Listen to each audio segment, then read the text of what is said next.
Évangile de Luc, chapitre 7. Après avoir achevé tous ses discours devant le peuple qui l'écoutait, Jésus entra dans Capernaum. Un centenier avait un serviteur auquel il était très attaché, et qui se trouvait malade et sur le point de mourir. Ayant entendu parler de Jésus, il lui envoya quelques anciens des Juifs pour le prier de venir guérir son serviteur. Ils arrivèrent auprès de Jésus et lui adressèrent d'instantes supplications, disant « Il mérite que tu lui accordes cela, car il aime notre nation, et c'est lui qui a bâti notre synagogue. » Jésus, étant allé avec eux, n'était guère éloigné de la maison, quand le centenier envoya des amis pour lui dire « Seigneur, ne prends pas tant de peine, car je ne suis pas digne que tu entres sous mon toit. C'est aussi pour cela que je ne me suis pas cru digne d'aller en personne vers toi. Mais dis un mot, et mon serviteur sera guéri. C'est moi qui suis soumis à des supérieurs, j'ai des soldats sous mes ordres, et je dis à l'un, va, et il va, à l'autre, viens, et il vient, et à mon serviteur, fais cela, et il le fait. » Lorsque Jésus entendit ces paroles, il admira le centenier, et, se tournant vers la foule qui le suivait, il dit, « Je vous le dis, même en Israël, je n'ai pas trouvé une aussi grande foi. » De retour à la maison, les gens envoyés par le centenier trouvèrent guéri le serviteur qui avait été malade. Le jour suivant, Jésus alla dans une ville appelée Naïn. Ses disciples et une grande foule faisaient route avec lui. Lorsqu'il fut près de la porte de la ville, voici, on portait en terre un mort, fils unique de sa mère, qui était veuve. Il y avait avec elle beaucoup de gens de la ville.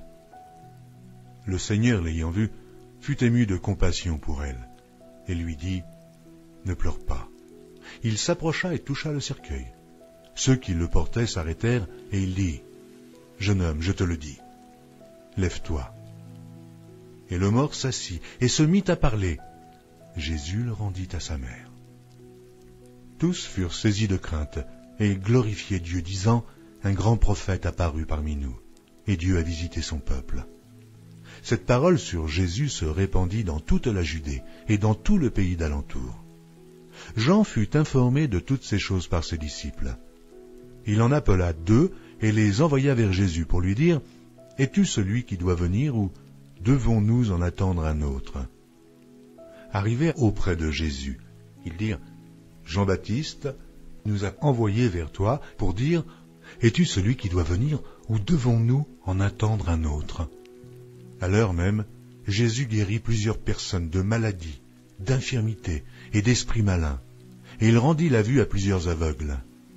Et il leur répondit, « Allez rapporter à Jean ce que vous avez vu et entendu. Les aveugles voient, les boiteux marchent, les lépreux sont purifiés, les sourds entendent, les morts ressuscitent. La bonne nouvelle est annoncée aux pauvres.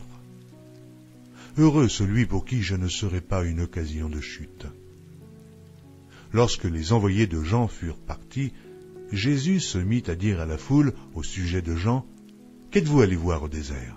Un roseau agité par le vent? Mais qu'êtes-vous allé voir? Un homme vêtu d'habits précieux? Voici, ceux qui portent des habits magnifiques et qui vivent dans les délices sont dans les maisons de rois. Qu'êtes-vous donc allé voir? Un prophète? Oui, vous dis-je, et plus qu'un prophète. C'est celui dont il est écrit, « Voici, j'envoie mon messager devant ta face pour préparer ton chemin devant toi. » Je vous le dis, parmi ceux qui sont nés de femmes, il n'y en a point de plus grand que Jean. Cependant, le plus petit dans le royaume de Dieu est plus grand que lui. Et tout le peuple qui l'a entendu, et même les publicains, ont justifié Dieu en se faisant baptiser du baptême de Jean. Mais les pharisiens et les docteurs de la loi, en ne se faisant pas baptiser par lui, ont rendu nul à leur égard le dessein de Dieu. À qui donc comparerai-je les hommes de cette génération, et à qui ressemblent-ils? Ils ressemblent aux enfants assis dans la place publique, et qui, se parlant les uns aux autres, disent « Nous vous avons joué de la flûte, et vous n'avez pas dansé.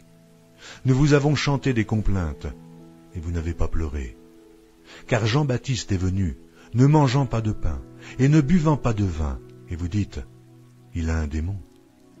Le Fils de l'homme est venu, mangeant et buvant, et vous dites, c'est un mangeur et un buveur, un ami des publicains et des gens de mauvaise vie. Mais la sagesse a été justifiée par tous ses enfants.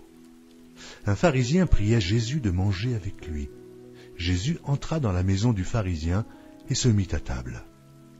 Et voici une femme pécheresse qui se trouvait dans la ville, ayant su qu'il était à table dans la maison du pharisien, apporta un vase d'albâtre plein de parfums et se tint derrière aux pieds de Jésus. Elle pleurait, et bientôt elle lui mouilla les pieds de ses larmes, puis les essuya avec ses cheveux, les baisa et les oignit de parfum. Le pharisien qui l'avait invité, voyant cela, dit en lui-même, « Si cet homme était prophète, il connaîtrait qui et de quelle espèce est la femme qui le touche. Il connaîtrait que c'est une pécheresse. » Jésus prit la parole et lui dit, « Simon, j'ai quelque chose à te dire. »« Maître, parle, répondit-il. Un créancier avait 2 débiteurs. L'un devait 500 deniers et l'autre 50. Comme il n'avait pas de quoi payer, il leur remit à tous 2 leurs dettes. Lequel l'aimera le plus? Simon répondit, « Celui, je pense, auquel il a le plus remis. » Jésus lui dit, « Tu as bien jugé. » Puis, se tournant vers la femme, il dit à Simon, « Vois-tu cette femme? Je suis entré dans ta maison, et tu ne m'as point donné d'eau pour me laver les pieds. Mais elle les a mouillés de ses larmes, et les a essuyés avec ses cheveux. Tu ne m'as point donné de baiser, mais elle, depuis que je suis entré, elle n'a point cessé de me baiser les pieds. Tu n'as point versé d'huile sur ma tête, mais elle a versé du parfum sur mes pieds. C'est pourquoi, je te le dis, ses nombreux péchés ont été pardonnés, car elle a beaucoup aimé. Mais à celui à qui on pardonne peu, aime peu.